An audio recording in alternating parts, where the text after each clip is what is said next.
and welcome to this episode of John's Motorcycle Rescue and Review. Today, I'm going to be going over how to upgrade the valve cover and valve cover end caps on your pre-1981 Kawasaki KZ1000.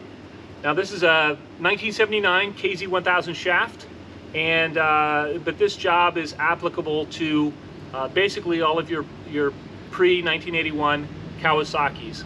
The reason is these valve cover end caps here are prone to popping out, and this can lead to, it's a mess. It leads to oil all over the bike, and it can cause catastrophic engine failure. So something, I actually had one pop out of the head of the bike a couple weeks ago, and that's why I went back in and upgraded to the aluminum valve cover end caps from Sudco. So I'll get into the job and let you know little things to watch out for, and let you know how the install went. All right. Disassembly for this job is fairly straightforward. I would recommend removing the seat as well, which I didn't do. But the gas tank, you just have to remove the fuel line and vacuum line, and then it also has an electrical connector for the gas gauge on this side of the tank.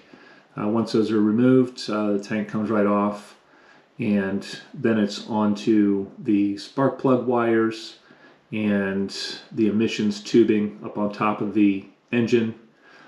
Once those are out of the way, then it's just a matter of removing the coils. And on this bike, it has aftermarket coils, and they won't quite come out without taking off the breather cap on this side of the motor. So I removed that, and then I could get the coils completely out of the way. And then it's just a matter of taking out the bolts and removing the valve cover itself. I would suggest, as you're taking these bolts out, you definitely want to put them in order. I spent a lot of time actually, once these were out, when I'm taking off the valve cover, I spent a lot of time trying to salvage this gasket. And in the end, I was unsuccessful.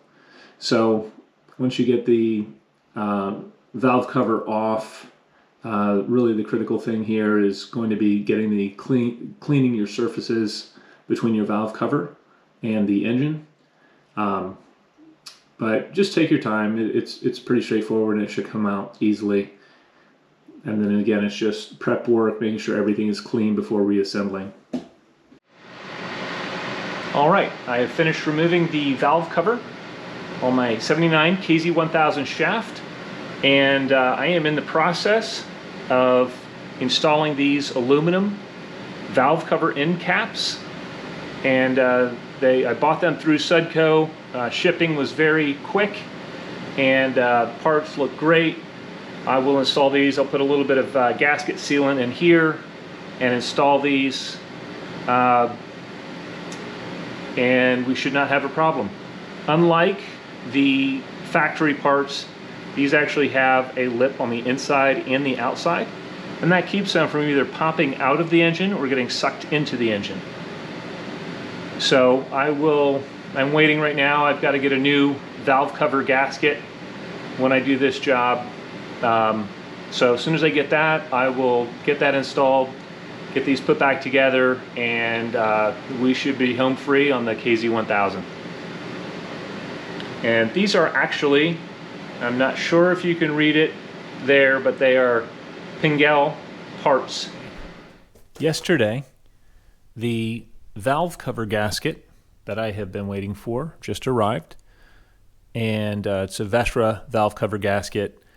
The reason I went with this one is this was about $17 on eBay versus a stock valve cover gasket that runs around $100.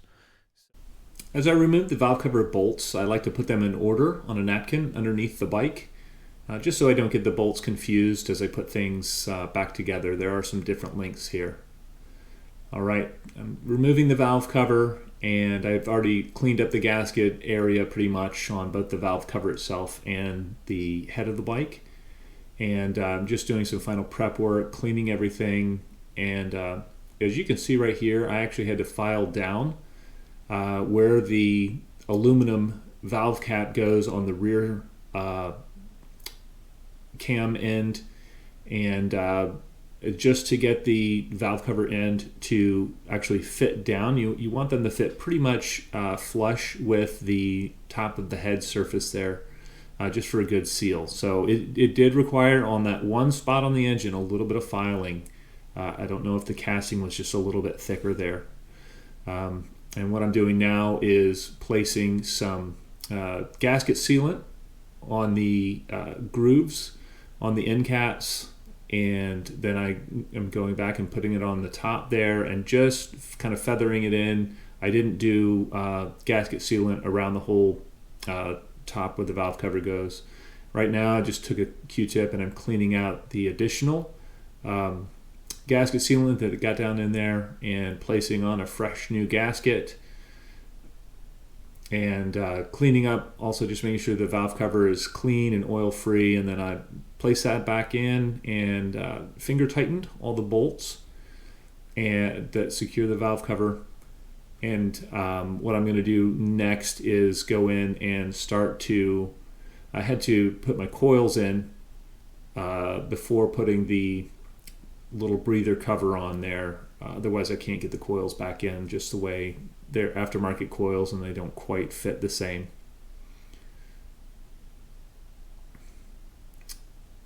So now I'm going back in kind of a cross-hatching pattern, and I'm just slowly tightening up the valve cover bolts, and I wanted to just make sure that everything, I actually tightened everything down just kind of gently hand tight first, working my way from the innermost bolts to the outermost bolts in a cross-hatching pattern. And then I'm going to come back here and actually torque the bolts. You'll be able to see kind of the order I go in, but I start with the inner 4 bolts, and then I work my way to the outer bolts. And again, I go from one side of the motor to the other and just work my way out to the ends of the valve cover, torquing everything down.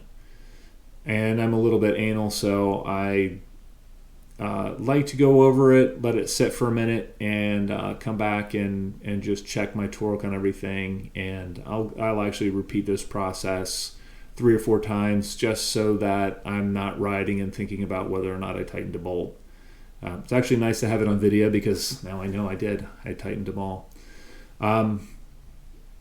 So once they're tightened down, I went and actually cleaned everything up, just a little bit of brake cleaner on a rag, just to make sure it's just, you can easily wipe away any of that gasket sealant that's kind of squeezes out on the outside.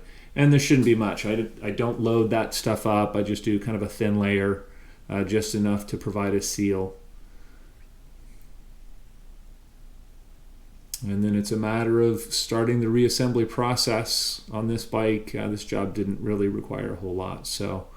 And one thing that just makes the coil process super quick and not confusing is I had gone in and labeled my coils and their corresponding cylinders that they went to before I disassembled everything. So when I'm putting the spark plug in for number 4, it's labeled clearly on the coil, so I know exactly where each spark plug wire goes on both ends. And here I'm just putting the tank back on, and it's got a fuel gauge, so that'll be on this side of the motor, and then you've got your fuel line and vacuum line on the opposite side. I spent about an hour or so cleaning the bike up, cleaning up all the residual oil from where the valve cover end plug blew out on my last ride. Got everything buttoned up here, and we're going to fire it up, take a quick listen, check it over for any additional leaks, and if all of that looks good, we'll take it on a quick ride, and I will let you know how that goes.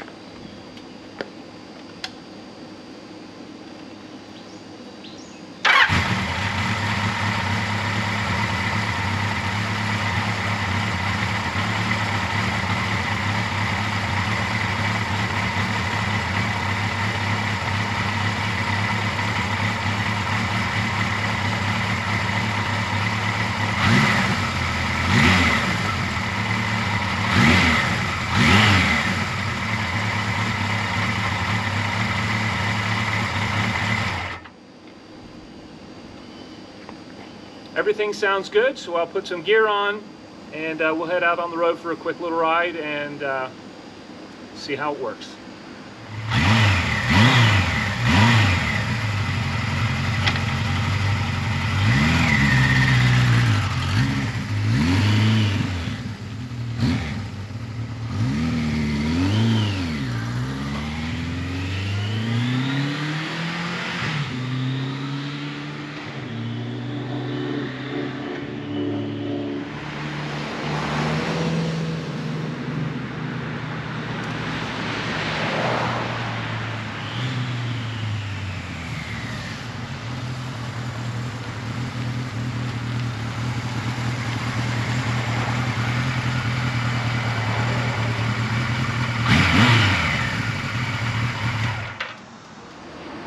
Good news, everything went great on the test drive, and no bad noises on coming back, inspecting the valve cover and the end caps. Everything looks nice, there's no leaks or drips. As I drive the bike, I'll continue to keep an eye on that. It's good to always monitor a bike, especially for the first couple hundred miles after a repair. But yeah, I'm just right now looking forward to riding the bike. I'd like to take it on a little bit longer trip here within the next couple of weeks and just see how it performs. And but I just don't anticipate any problems. If you own a pre-1981 Kawasaki 1000, I would highly recommend replacing your valve cover end caps with these parts from Sudco.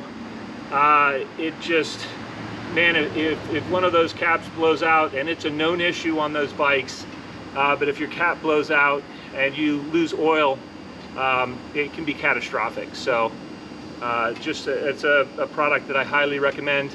I'm not, just want to be clear, I don't hate all Vesrah products just because the Vesrah end caps blew out. They're the same design as the stock ones, and the stock Kawasaki parts are known to do the same thing. So these are just an upgrade. I actually use the Vesrah valve cover gasket and don't have any issue with that. I've used other Vesrah parts and not had any issues with them. So just want to be clear on that. All right, I hope you enjoyed this video.